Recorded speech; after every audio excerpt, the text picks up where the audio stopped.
तो बोला कि मैं मियाँ भाई हूँ, तेरे को काट के फेक दूंगा, क्या उखाड़ना है उखाड़ ले. तर उद्या जे हे फांदेबाज आहेत, पोटा पाण्याचा प्रश्न सगळ्यांना असतो. मैं मुस्लिम हूँ, आया उधर फिर मैं मुस्लिम हूँ, गर्दन काट के लेके जाऊंगा.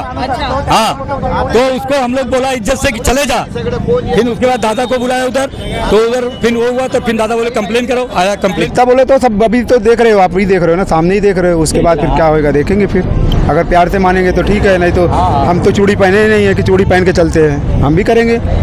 रिक्शे वाले का पैर तोड़ दिए थे, उस पर कोई कार्रवाई नहीं हुई. हाँ, हिंदू रिक्शे वाला था और तोड़ने वाला मुस्लिम था. दो जनते इधर ही तोड़े थे. कोई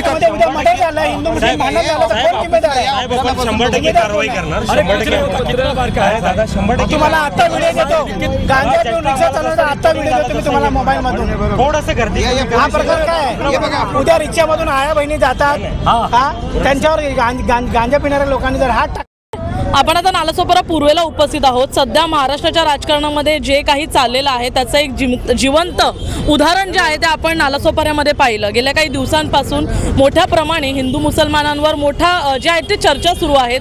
कुठे जिहादी वोटर्सना जिहादी म्हटलं जातं आहे, कुठे मुसलमान जे आहेत ते मोठ्या प्रमाणात मुंबईवर येत आहेत आणि दोन्ही धर्मांकडून कुठेतरी प्रयत्न होतोय. परंतु या राजकारणामध्ये आता जे काही सुरू आहे ते नालासोपाऱ्यामध्ये देखील घडणार होतं.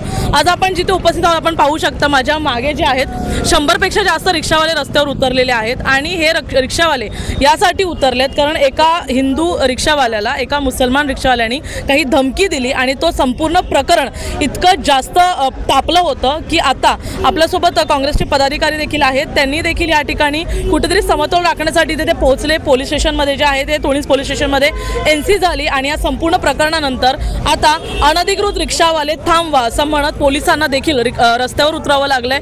हा संपूर्ण जो गोंधळ झालाय तो या एका वाक्यामुळे एका गोष्टीमुळे झालाय. आपण जाणून घेऊया नेमकं इथे काय झालंय. सर काय सांगाल, इथे नेमका काय गोंधळ उडालाय? नालासोपारा पूर्व तुळीन पोलीस स्टेशनपासून जी लाईन चालू होते, मोरेगाव, प्रगतीनगर, रहमतनगर, हे रिक्षा कमीत कमी 500 रिक्षा या लाईनीमध्ये चालतात. तर 500 रिक्षा ज्या आहेत त्यापैकी कमीत कमी 150 रिक्षा ज्या आहेत ते इनलिगल आहेत, अवैध आहेत, ज्यांचं लायसन नसतं, बॅच नसतो किंवा त्यांची व्हॅलिडिटी संपलेली असते. अशा रिक्षांना या ठिकाणी रिक्षा युनियनच्या भाषेमध्ये नल्ला रिक्षा म्हटलं जातं. नल्ला रिक्षा बंद करवण्यासाठी वारंवार पत्रव्यवहार केला जातो. 2-4 दिवसासाठी थातूरमातूर कारवाई केली जाते आणि मग रिक्षा राजरोजपणे चालवल्या जातात. आणि त्या रिक्षांना जर हे सर्वसामान्य रिक्षावाले जे आहेत ते अडवतात तर त्यांना स्पष्ट सांगितलं जातं की हम लोग हफ्ता देते हैं और तुम लोग हमारा कुछ उखाड़ नहीं सकते.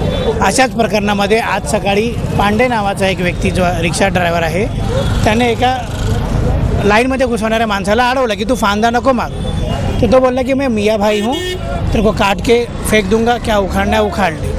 तर उद्या जे हे फांदेबाज आहेत, पोटा पाण्याचा प्रश्न सगळ्यांना असतो आणि मजूर जो असतो तो ना हिंदू असतो ना मुस्लिम असतो, ह्या भावनेचे आम्ही समर्थक आहोत. परंतु नल्ला रिक्षा, अवैध रिक्षा, या रिक्षामधून जर हे प्रकरण हिंदू मुस्लिम चा रंग घेत असेल तर त्याची जिम्मेदारी कोण घेणार? लोकल पोलीस स्टेशन घेणार की RTO विभाग घेणार? ह्याला सर्वस्वी जिम्मेदार जो आहे तो RTO विभागाचे पोलीस जे ह्या ठिकाणी उभे असतात ते जिम्मेदार आहेत. त्यांनी ही जिम्मेदारी घ्यावी की उद्या जर हे प्रकरण चिघळलं, हिंदू मुस्लिम दंगा प्रकरण जर घडण्याचा विषय झाला तर ही जिम्मेदारी कोणाची आहे? हे पोटा पाण्यासाठी रिक्षा चालवणारे लोक आहेत जे लायसन्स काढून, बॅच काढून रिक्षा घेतात, लोनवर रिक्षा घेतात. ह्यांच्यासमोर जर फांदे म्हणून रिक्षा चालवणार तर हे आपल्या मुलाबांचं शिक्षण कसं करणार? रिक्षाचा हप्ता कसा भरणार? हे जे प्रश्न आहेत हे अत्यंत निकडीचे प्रश्न आहेत, मूलभूत प्रश्न आहेत. ह्या प्रश्नावर तोडगा निघाला पाहिजे म्हणून हे सगळे रिक्षावाले रस्त्यावर उतरलेले आहेत. कारण की प्रकरण हाताबाहेर गेलेलं आहे. आज जर त्या पांडे नावाच्या रिक्षावाल्याला त्या मुस्लिम बांधवाने मारलं असतं तर हे प्रकरण चिघळत असतं. त्या ठिकाणी प्रगतीनगरमध्ये जमाव जमला होता आणि हिंदू मुस्लिम हे प्रकरण घडलं असतं. देशाचे वातावरण बघता असे प्रकरण घडले नाही पाहिजे. ते देशविघातक प्रकरणाला बढावा देतील. त्यामुळे आम्ही हे प्रकार थांबवण्याच्या प्रयत्नात आहोत. सर ने बताया कि आज जो पूरा प्रकरण हुआ है वो हिंदू मुस्लिम को लेकर हुआ है और साथ ही में जो रिक्शा वालों को समर्थन करें नल्ला रिक्शा वालों को, ऐसे पुलिस वालों की वजह से भी हुआ है, तो क्या कहेंगे इस बारे में? इसमें 10 रुपया लेने वाले भी समर्थन कर रहे हैं उनका, और जो पुलिस प्रशासन है वो भी कर रही है। और रही बात, यहाँ पे 2 महीना पहले रिक्शे वाले का पैर तोड़ दिए थे, उस पर कोई कार्रवाई नहीं हुई। हाँ, हिंदू रिक्शे वाला था और तोड़ने वाला मुस्लिम था, 2 जन थे, इधर ही तोड़े थे, कोई कार्रवाई नहीं। बेचारा 2 महीने से गाँव में बैठा था, अभी आया हो, अभी भी वो सही ढंग से चल नहीं पाता है। और जो लाइन चलती है, जो भी 10-10 रुपया लेते हैं, उनका फर्ज बनता है कि लाइन को संभाल के चलाना, नहीं तो अरे नहीं तो कोई नहीं चलेगा, नहीं तो कोई नहीं चलेगा। हे पोटा पाण्यासाठी कोई नाही चलेगा। बरोबर झाला असता। आता एका रिक्षाचा विषय नाहीये, नल्ला रिक्षा विदाउट लायसन बँच वाले आहेत, व्हॅलिडिटी संपले, ते सगळे रिक्षा बंद झाले पाहिजे। बरोबर आहे, आपण कारवाई करूया, आपण वरिष्ठांकडे पण जाऊया सर। फक्त थोडंसं ना पाठीमागे ॲम्ब्युलन्स वगैरे झाली, जरासं गर्दी आहे करा। ॲम्ब्युलन्सचा जागा देतोय आपण, रिक्शा बंद करतोय। लाइन लगाए थे प्रगति नगर में, प्रगति नगर पुलिस चौकी के पास, उधर लाइन से हम लोग आ रहे थे, तब एक आदमी आया, डायरेक्ट लाइन में मार दिया। तो उसको हम लोग बोला कि भाई लाइन से आओ, इधर लाइन से चलता है। तो दादागिरी करने लगा, बोला नहीं मेरे को समझ नहीं रहे हो तुम। हम बोला भर के नहीं जा रहे तुम, आपको कोई भी हो। तो फिर उसको कैसा भी हम लोग निकाला, फिर गया पुलिस चौकी के सामने गाड़ी खड़ी करके आया। उसके बाद बोलता है मैं मुस्लिम हूँ, आया उधर फिर मैं मुस्लिम हूँ, गर्दन काट के लेके जाऊंगा। हाँ, तो उसको हम लोग बोला इज्जत से कि चले जा। फिर उसके बाद दादा को बुलाया उधर, तो उधर फिर वो हुआ, तो फिर दादा बोले कंप्लेन करो, आया कंप्लेन किया। इससे पहले ऐसा कुछ हुआ है क्या? ऐसा कुछ नहीं, कल से वो खाली नाटक कर रहा है, कल से। हाँ, वो इधर चलता भी नहीं है, कोई लाइसेंस नहीं है उसके पास, कुछ नहीं, गाड़ी का पेपर भी नहीं है। नल्लेवाले टोटल घुसतात एका सगळ्या लाईन मध्ये, आणि जे इमानदार लायसन बॅच ज्यांच्याकडे आहे ते इमानदारीने आपल्या लाईन चालवतात, कोणी काय म्हणत नाही। जो आला पाठवून धंदा लावतात सगळ्यांना, अरे 10 रुपये घेतात ते हरकत नाही, 10 रुपयासाठी आम्ही 10 रुपये देतो, पण तुम्ही लाईन इमानदारीने चालवा ना।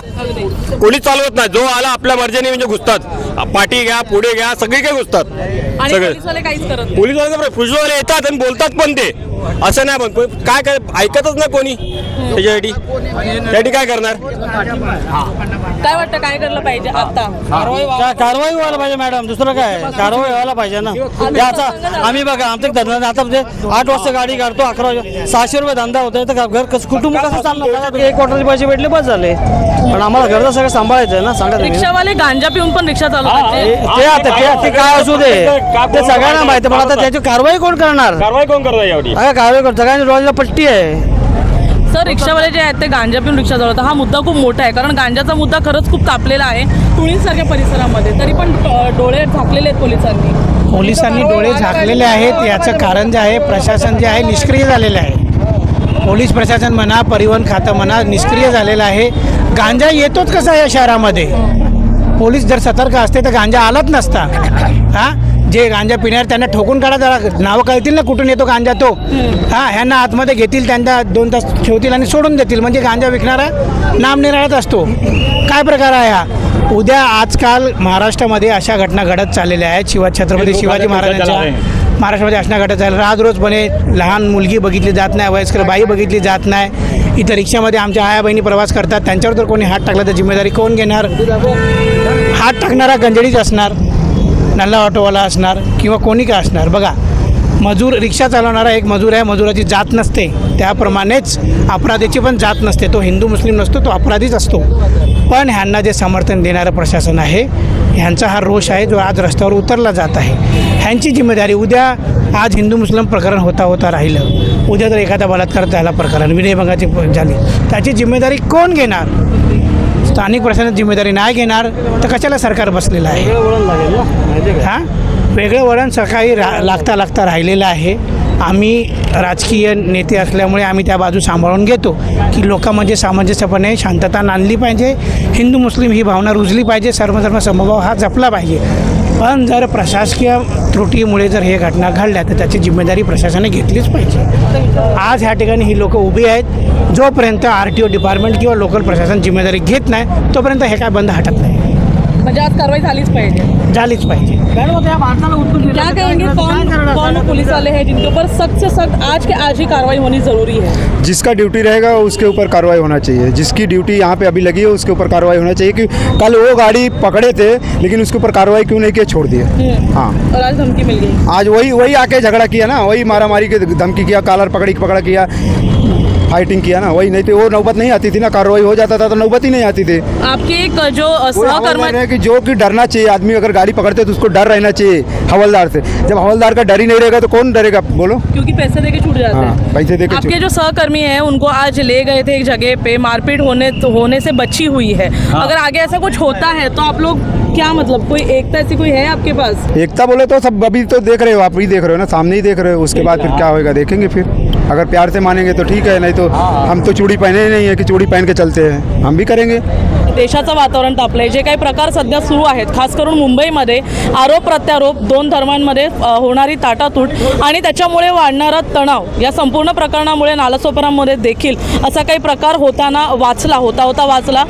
सुदैवाने असा कोणताही प्रकार घडला नाही. परंतु हे जे रिक्षा चालक इथे जमलेले आहेत त्यांचं एकच म्हणणं आहे की आज ही कारवाई झाली पाहिजे आणि नाही झाली तर रस्त्यावर एकही रिक्षा थांबू दिली जाणार नाही. आणि इथे एकही रिक्षेला ते लोक थांबू देत नाहीये. जे रिक्षा चालत आहेत तिथे रिक्षावाले थांबवून त्या रिक्षेला परतवत आहेत. या बाजूला आहे जी लाईन बंद झालेली आहे, या बाजूला लाईन बंद करण्याची प्रक्रिया चालू आहे. रिक्षावाले स्वतः रस्त्यावर उतरून प्रक्रिया करत आहेत. त्याचबरोबर अधिकारी जे आहेत, RTO अधिकारी असतील, पोलीस मोठमोठे अधिकारी असतील, आता स्वतः नालासोपाऱ्यामध्ये आलेले आहेत. या तणावानंतर, या एका धमकीनंतर आता कुठेतरी रिक्षावाल्यांना, अधिकृत रिक्षावाल्यांना जाग आलेली आहे. आणि त्यानंतर आता अनधिकृत रिक्षा जर आज बंद झाली नाही तर हा रागरोष आणि आक्रोश थांबणार नाही, अशी कुठेतरी प्रतिक्रिया रिक्षा चालकांनी दिलेली आहे. पाहण्यासारखं असेल येणाऱ्या काळामध्ये नालासोपारा जिथे हा तणाव वाढलेला आहे तिथे हा तणाव असा वाढलेला राहतो की सुदैवाने सगळं काही ठीक होतं. धन्यवाद.